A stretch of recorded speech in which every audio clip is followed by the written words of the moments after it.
Why acting? Why acting? I love acting actually. It's like since I started doing acting like professionally, where I decided this is what I wanted to do, I find myself really loving the adrenaline that I get from it. It's like being on stage, performing in front of how many audience you got watching you. It's like it takes you out of this mundane life of being or doing the same thing over and over again. It's like I've got the opportunity to be someone else. So I kind of like that, where I kind of find out what other people are like in a sense, you know, because when you're acting, you're being someone else. You're not really you. So you're open to perspective of other people's opinion, and you know, where they're all different walks of life, really. Yeah, so I like that. Yeah, so. Tell us where you've dragged me to, sir. Where are we now? Well, right now we're in Kennington Park. Okay. Yeah. Just out there's the Kennington Main Road Oval Station just down there. And a squirrel in the bin I can see over there. Yeah. When did acting get started for you? Acting got started for me at a really young age. At first, I didn't even notice that I was interested in acting or performing at all. It's like when I was really young, I was about 5. I can vaguely remember like me reenacting a full advert for a nursery play. Not even a nursery play, but a nursery showcase where kids get up on stage and just go and do something. Other kids get up and dance. I just went up and reenacted an entire advert. And what made me realize that this is something that I wanted to do was, since I came to England, first time I went back, my nursery school teacher saw me and she said she's glad that I've got the opportunity to go to England, make a better life. She asked me, so what am I doing over there now? So I told her that I'm studying performing arts. She asked me, what does that involve? I told her like acting, dancing, singing. She said she had a feeling that I would turn out to be something like that, like an actor or a performer. So I asked her why. And then she reminded me of the commercial that I did, and then I was like, whoa. When she did remind me, that's the first time I actually remembered performing, because if anyone did ask me before, like, have you ever performed anything in your life from whatever age, I'd be like, no, I never did anything like that. So from that age, I realized this is something that I wanted to do. You have opened a door now. You've said come to England. Yeah. Where are you originally from? I'm originally from Jamaica. Right, gotcha. Yeah. And how long? I came here when I was 14, so Right, okay. I've been here like 12 years now. I understand, right. Yeah. Gosh. Do you miss Jamaica ever? Yeah. What do you miss most about it? Like the sunshine, the breeze, like the freedom, really, because when I was there, there wasn't anything holding me back. I can go do, like, within reason, whatever I want to do. Like, as a kid growing up, me and my friends, we used to go and hunt birds. Are we talking women or birds? Like birds, like we hunt birds. In Jamaica, we don't call women birds. Careful. Yeah. Steady now. Yeah. Go on, what do you call them? What did we just call them girls. Gotcha. Right, Yeah. okay. Yeah, because I don't remember me having a special word for a girl. It's only when I came here I was like, I know birds, bees, chicks, and I was like, oh, like, you know, I was open to all of that over here now. But back in Jamaica, we used to get up to a lot of things. Like, we go fishing. In one day, we can go fishing, bird hunting, go and look fruits, climb coconut tree, do all sorts. Like, my normal routine in Jamaica was wake up 6 o'clock in the morning, like, do my chores. By 9:30, I left the yard, I'm gone. And they won't see me back again until I'm hungry. If I'm not hungry, I'm not coming home. And that is sometimes like from 9:30 in the morning, 9 o'clock till 9 at night. So they won't see me in the yard for like 12 hours. I understand what you mean when you say freedom. Yeah, so it's just like that, you know. So those are the things that I miss sometimes. Early influences in acting. Early influences in acting. I'm very abrupt the way I change the subject, but that's my trademark now. No, go on.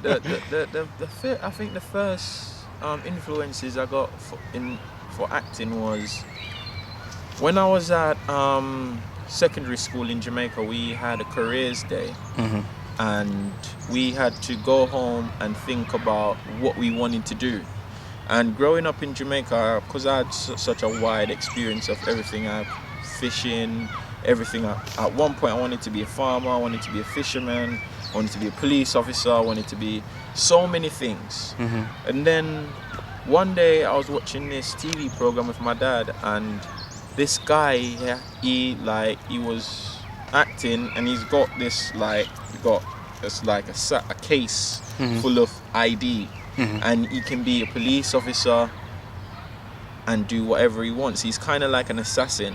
So when he's going to kill someone, he's got like an ID for that profession, and then he just goes in, do his jobs and go. And then I was like, oh, I can be an actor. Do you know what came into my head just then as you said that? Yeah. And this is a bit sad, but it's the first time I watched that this week.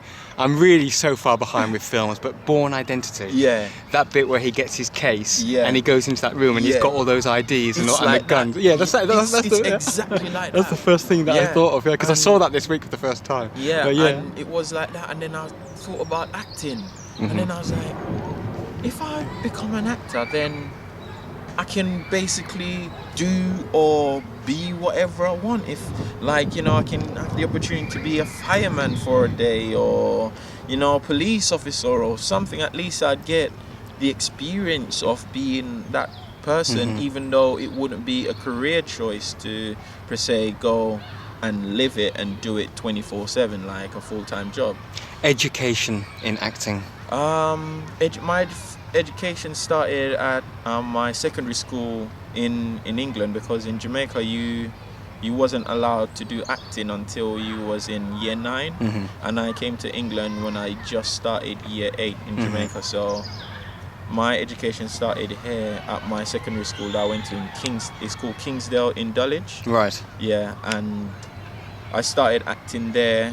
First play I did was for an Indian play. It's called The Never Ending Sari, and it was my form tutor's wife company that was putting on the play, and because he knew that I was interested in acting, he asked me if I want to get involved with it, and I was like, yeah. So started from there, then went to college. From college, took a year out and did 1 and 2 professional plays, and then from there went to drama school, went to Arts Ed drama school, did 3 years there on the BA Honours course for acting, and that was just brilliant. The 3 years I loved it. What did you get most from it? Like the experience of working with different people and seeing how other people are, because when I was there, I was the only black boy on the course, which at college they told me that you would probably be the only black boy in an acting course, because that's how they said it would normally be, like, because for like castings and all of that. So I was like, okay, I would say I think I was prepared for it. How did you take it? I wasn't prepared at all. Really? I wasn't. It was a shock. I was like, wow. Like, because I'm my shocked lifestyle, to hear that. Yeah, my lifestyle in London is different from most like the other kids from outside London. The way I talk, they don't really understand it. When I was at drama school, I'd be like, yeah, like, you know, man's like this, innit? Like, you know, the London slang, and yeah, getting in there. And then they were like, what are you talking about? And then I have to explain, and then it kind of drew me in to, like, you know, find a way how to adapt to them. Because being the only boy from, you would say, the only black boy from London, my kind of lifestyle is different from theirs. So they wouldn't know what I'm talking about. And there's times when they're talking about things and and I have to be asking them, what are you talking about, what's that, and then they explain. I was like, oh, okay, I see, like, what you're talking, because I never experienced anything like that, because my friends, they're totally different. They're like, yeah, they talk different, they act different, they behave different, really, you know. But did the course run quite smoothly? Oh, bless you. Yeah, thank you. Yeah, the course run really smoothly. Yeah. And tell us a little bit about this one. Just moving on, just tell us a little bit about this, because you are currently, this is where I met you, Yeah. at the London Actors Workshop, and you're in week 5 coming up, Yeah. I believe. Yeah. How's it been going so far? It's going great. I'm loving my time there. The experience, like meeting all these professional people out there in the business, like, you know, meeting the teachers, the tutors that come in and help you. It's like, it's something I would say every actor should do. Like, you know, go out there, find a workshop to do, because when I left drama school, I did 2 short films, and then I did Monologue Slam in October, which I won that one. And then after that, I went into a TV series straight away. So I didn't really have time to go and meet other people because I was so busy. Like, you know, have to learn lines and all that, getting ready for the TV series. And then after a while, I saw that, being at law, it shows me like there's different ways of doing things, you know, because you're learning different techniques from different people, and you can just adjust yours a bit to make it suitable for you, because someone might teach you one thing and then another person teach you something else, and you're like, put them together, you find your own way. Because when I was at drama school, I thought the business was a bit different, but leaving drama school, I was like, whoa, it is not what I expected to be. Yeah, because firstly, when I went to Monologue Slam the first time, I did a piece where it was just me, really. And then because I knew it was just me, the second time I went back, I said, I'm gonna change it up. I'm gonna show the judges that I'm an actor, I'm versatile. I can't just do me. I can do a wide range of characters. And then the feedback that I got from it was that I performed good, but the character wasn't me. So I realized that casting directors and industry professionals, when they're casting you for something, they want to see you as an actor, just act just you not being like a character, really. That's what I feel. So that's what I like with law now, is just helping me to bring that side out more with all the training that I'm getting there now. Stage or TV and film, what appeals to you more? Well, at first I used to think that I only wanted to do film until I started doing my proper film shootings at Art Said, where I had to keep repeating myself over and over and over again, and it took the kind of fun out of it some of the time, because you're doing a take and you're like, oh yes, here we go again, over and over again. And then, but I like that with film is that you can change things if it goes wrong, and you know, you can tweak things. But on stage, you don't have that luxury where you can tweak things. And what I like with stage is that the adrenaline that you get from the performance, you have to know, you have to bring the same energy every night, and feeding off the other person you're acting with, and that adrenaline just keeps you going. It's not as the same as when you're filming, because you get that kind of adrenaline for the first couple takes on film, and then after a while it just kind of fade, because you're getting comfortable and relaxed in the character, or Tell us some of the experience that you've had as a working actor, because you are a working actor now. You know, you've done some bits and bobs, you've got some credits. You know, it's lovely. Yeah, I love all this. Right. So tell us a little bit about some bits and bobs that you've got up to.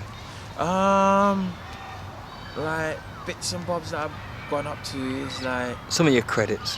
Yeah, I've done my the first short film I did is called The Perfect Human, and that was with Westway TV, And that was brilliant. I loved every minute of it. Like, you know, time on set was brilliant. Like, everyone was fun. Like, it was just a great environment to work with. Everyone was so professional. You're there on time, you go straight into makeup, get your makeup on, you go straight into costume, get costume on, and then you start shooting. And then you just have a laugh. Like, you know, if something mess up, it's not like, you know, you know when to be professional and can joke about certain things. And then, that's what I love, the professionalism about it. Yeah, and the next one I did was with Production, and that was a gladiator short film. It's called Minimus. And wow, I love that one. Because me, like, my dream, like, things that I always see myself wanting to do are like high action gladiator films, like, you know, swords and all of that. Like, when I watch 300 and watch like all these high action films, I'm like, I love to do something like that. I want to do all kind of acting, like, you know, like drama, serious drama. I want to try and like push myself to the limit to see where my acting abilities can go the furthest, you know, trying to stretch it as far as possible. And, you know, action is one of them that I want to do. I want to do like serious drama as well, because I see myself as a guy that kind of like a hard guy, like, you know, I never see myself crying or anything like that. And is that a good thing or a bad thing in your eyes? Well, right now, personally, not acting, I would say that's a good thing. I don't like crying, but it's healthy, man. On film, I want to see that side of me to come out, because I've never let myself go to that place. And I know if I'm doing a performance where it requires me to cry, then I would have to allow myself to go to that place, and then it would be an interesting experience for me, because I would see how I'd handle it, and because I've never done it before. I've never been there. Not even watching Titanic. No, you know, actually, this is the Casper. The first time I actually watched Titanic was was when I was about 10, 11 in Jamaica. I was watching it with my dad and my stepmom. And at that age, a little tear was at my eye, and I was like, what? I was about to cry. Oh, there you go. Then, and I was thinking, because I'm young, and, you know, so much people are dying, and, you know, so I was like, all those people dying. And I think that's what made me almost cry.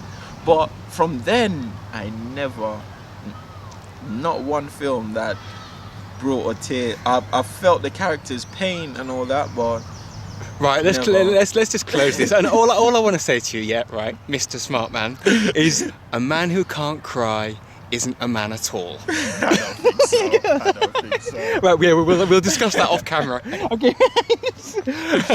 What does acting do for you, Kemar? Acting, it does a lot for me.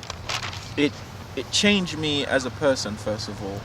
Like, it allows me to see things from different angles, see different side of a story, because like there's always two sides to a story, and normal people, like, you know, most people normally listen to one side of a story, and being an actor, you have to listen to two sides of a story, you know, for character work and like working in general. So in that sense, when I use that in my everyday today life, then I look at things differently, you know. You think to yourself, why do you do that? There must be a reason why. You don't just jump to the conclusion that, oh yeah, he did it because he wanted to, because, you know, everyone want to do something, but the reason behind why they wanted to do it, that those kind of things that make me look into things differently. You know, I don't just judge a book by its cover anymore. I want to know why certain people do certain things, and, you know, not jumping the gun too early and blaming someone or giving someone credit for something, you know.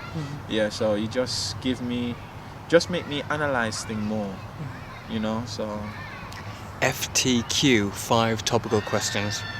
Favorite smell? My favorite smell.